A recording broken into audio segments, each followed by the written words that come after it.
the good things in my life could never fill this void. Based on the best-selling novel by Zane, Where you go at night? comes the movie event I can't. My family, my kids. that will take your breath away. On October 10th, Bit of advice, be careful. I took a step down a terrible path. You have got to take control of your life now. You're not gonna walk away from me. You threw it away!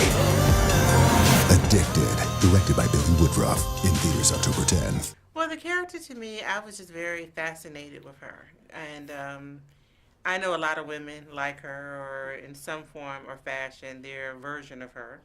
And throughout the years, a lot of women have approached me and said, oh my gosh, I'm like her. I am a Zoe.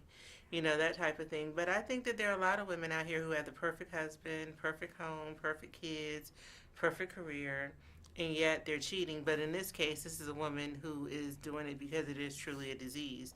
Now, I have a lot of friends that are just doing it, but...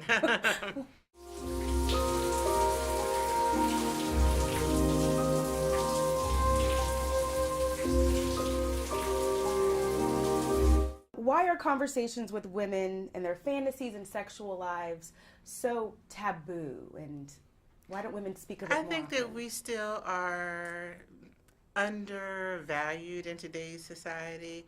I think a lot of it is fear of being judged and having a lot of responsibility on our shoulders. And even though men are parents too, it often is a much bigger level of morality placed on women as mothers than there is on men as fathers. That's so true. Mm-hmm. Oh my gosh. You can even hear little kids say, oh, well, daddy can drink, but what are you doing? It's like... Yeah, or even like when men say they're babysitting their children. Right, I'll talk about that all the time. I don't know how you can babysit your own kids. Actually, Dr. Marcella Spencer is fashioned after one of my friends, who is a black female psychiatrist in Atlanta.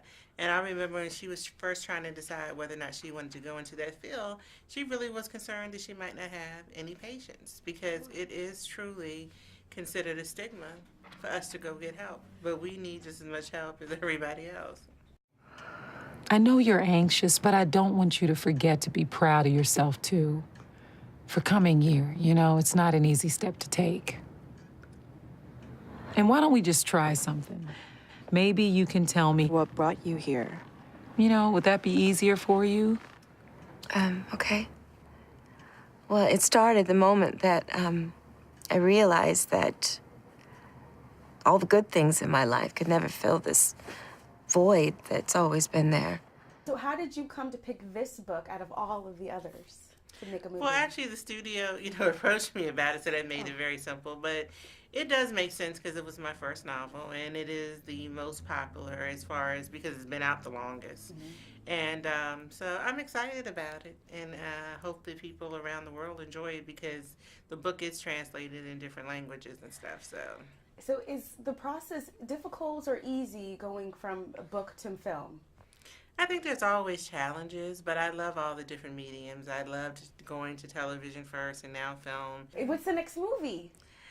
More than likely it would be nervous.